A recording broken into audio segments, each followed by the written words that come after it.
Estoy en Santiago de Chile, donde se está discutiendo la Ley de Educación Sexual Integral, Afectiva y de Género. Por eso quiero mencionar 15 razones por las que la ESI es un peligro para la sociedad.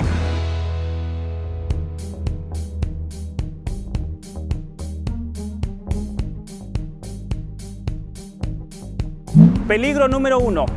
El verdadero motivo de la ESI es una revolución cultural, no la prevención de enfermedades.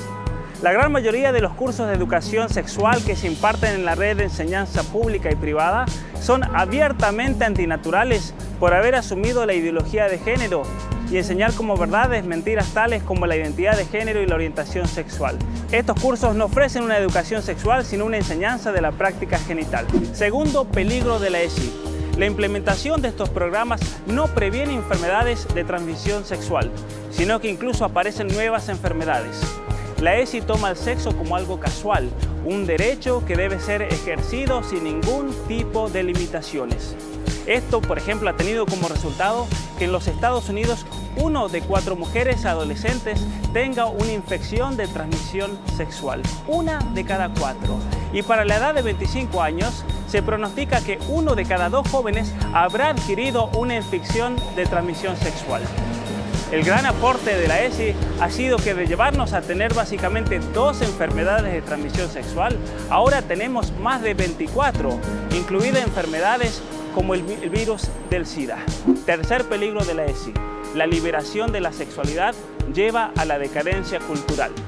La ruptura de la familia, la bajada de logros académicos, la generalización de trastornos psicológicos, la propagación de enfermedades de transmisión sexual y el asesinato de millones de niños por el aborto son una alarma que señalan que la sociedad está en declive. Además, se presentan como derechos humanos actos sexuales antinaturales y depravados. Es así que la ESI naturaliza perversiones sexuales bajo el lema de la diversidad sexual. Perversiones tales como la pedofilia. Cuarto peligro de la ESI. Esta liberación de los jóvenes destruye a la familia como el mejor entorno para los niños. Un matrimonio monógamo, unido, que engendra y protege a sus hijos. Esto es lo mejor. Estudios científicos confirman lo que todos saben. Los niños crecen mejor en una familia estable, con sus padres biológicos que mantienen un matrimonio de bajos conflictos. Y así es que se forja una generación de ciudadanos que confían en sí mismos, que tienen autoestima, que son independientes. Los hijos, por el contrario de familias quebradas, arrastran muchas heridas. Eso es sentido común y por eso no debemos permitir que el Estado, que no puede controlar a la sociedad, el Estado que no puede controlar la violencia en Chile, se haga cargo de la educación de nuestros hijos. Quinto peligro, la hipersexualización priva a los niños de su infancia. Podemos señalar 3 efectos de la desaparición de la etapa de la niñez: la peor alfabetización, la peor educación y un peor sentido del pudor. Y esto es muy grave, porque la civilización no puede existir sin el control de sus impulsos, particularmente el impulso de agresión y la gratificación inmediata. Estamos constantemente en peligro de ser poseídos por la barbarie, de ser invadidos por la violencia, la promiscuidad, el instinto y el egoísmo. El pudor es el mecanismo por el cual la barbarie siempre se mantiene a raya en una civilización y la ESI destruye el pudor en los niños. Sexto peligro de la ESI. La sexualización de los niños y adolescentes socava la autoridad de la familia y la autoridad paterna. En la actualidad, cuando muchas asociaciones hablan de derechos de los niños, se refieren en realidad a disolver la autoridad paterna y familiar. Quieren sacar la patria potestad para el Estado entonces decidir qué hacer con nuestros hijos. Los niños hipersexualizados se escabullen del abrazo de sus padres y amenazan no solo las buenas relaciones de padre a hijo, sino también a una vida familiar satisfactoria. El propósito de la ESI entonces es destruir esa estructura familiar para que el Estado tome a cargo a sus hijos. Séptimo peligro, hipersexualizar a los niños va contra su desarrollo hormonal natural. La madurez sexual física es un proceso largo y paulatino y la madurez sexual y psicológica es un proceso mucho más largo aún. Pero sin embargo, con la educación sexual infantil de los colegios se viola ese ritmo natural creando en ellos deseos e inquietudes que no corresponden con su edad y su desarrollo psicobiológico. Octavo peligro de la ESI. La masturbación habitual va ligada a más riesgo de sexualidad narcisista.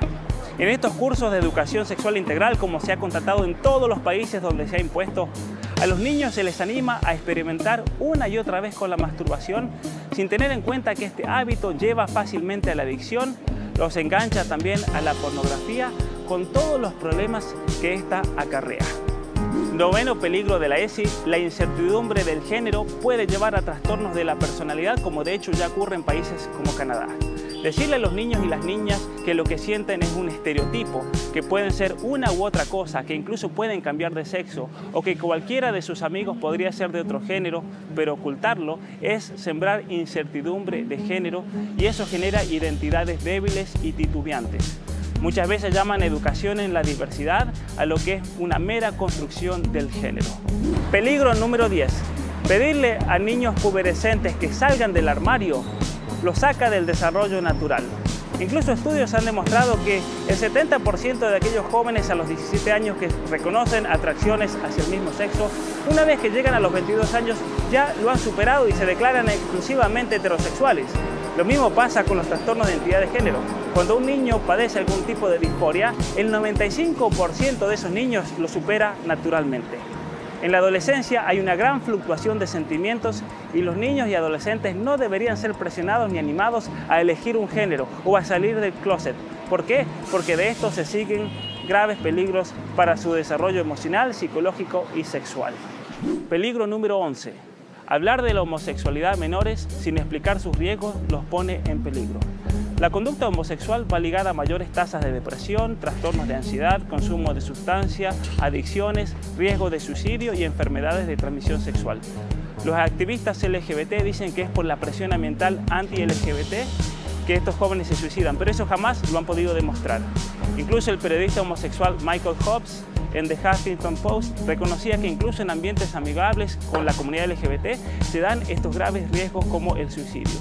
Si se da información a los jóvenes sobre la homosexualidad, se tienen que dar estos datos científicos. Un ejemplo claro es el caso de Canadá, donde se celebra la homosexualidad, se celebra la transexualidad y sin embargo los riesgos de suicidio son altísimos. El 41% de los transexuales intenta terminar su vida con el suicidio. Peligro número 12 de la ESI. Enseñar que las familias quebradas son normales dificulta que los niños superen sus heridas. Cuando se rompe una familia por el divorcio, por ejemplo, el niño queda herido y para superar la herida primero hay que reconocer que existe esa herida. Si los adultos le repiten que no hay ninguna herida, que eso es normal, que no tienen derecho a estar heridos, solo se les consigue dañar más por la normalización del divorcio y otras formas de uniones. Peligro número 13. La destrucción de la familia lleva al control estatal de los hijos. Hay cosas que se aprenden bien en la familia, de niño, pero es muy difícil aprenderlas de mayor, en hogares estatales, en prisiones, con terapeutas, con consejeros, con psicólogos. Lo que no se aprende en la familia muy difícilmente se aprenderá fuera de ella. La confianza básica, el compromiso, los buenos modales, la voluntad de aprender, la productividad, la confianza en uno mismo, todos estos tipos de cosas se aprenden en la familia. Sin embargo, los jóvenes violentos, conflictivos, rara vez provienen de una familia bien constituida e intacta, con una figura paterna presente. Cuanto menos deja el Estado actuar a la familia, más se consigue justificar para incrementar su inclusión, especialmente por medio de la educación. Peligro número 14. La ESI promueve la pedofilia ya que vuelve más vulnerable a nuestros niños. La ESI supuestamente educa con respecto al abuso, pero nunca ofrece una solución a la explotación sexual. Esta es la clave. Se dice que la mayoría de los abusos, por ejemplo, ocurren en el ámbito intrafamiliar. Pues bien, si se quiere proteger al niño, esto no se logra por medio de una educación sexual enseñándole cómo es violado, sino por el contrario, sacándolo de la situación de explotación que pueda estar padeciendo. Es más, en todo caso, habría que informar y educar a las maestras para que reconozcan las situaciones de abuso. Por otra parte, la ESI es parte del problema de la explotación sexual, ya que no apunta a educar al niño con respecto a la diferencia real entre el amor verdadero y la explotación sexual. Al niño simplemente se le enseña que todo es el derecho de ejercer la propia sexualidad. Peligro número 15. La crisis demográfica es resultado de separar sexualidad y fertilidad. En Occidente cada vez hay menos jóvenes, los cuales se casan cada vez más tarde y apenas tienen hijos. El resultado es una población envejecida de difícil mantenimiento a punto del colapso demográfico. Considerando este desarrollo, ¿por qué el gobierno está educando a los niños y adolescentes para convertirse en expertos en anticoncepción y despejando el camino al aborto y la homosexualidad? Por eso, ante la ESI debemos pedir que circulen los hallazgos de la ciencia.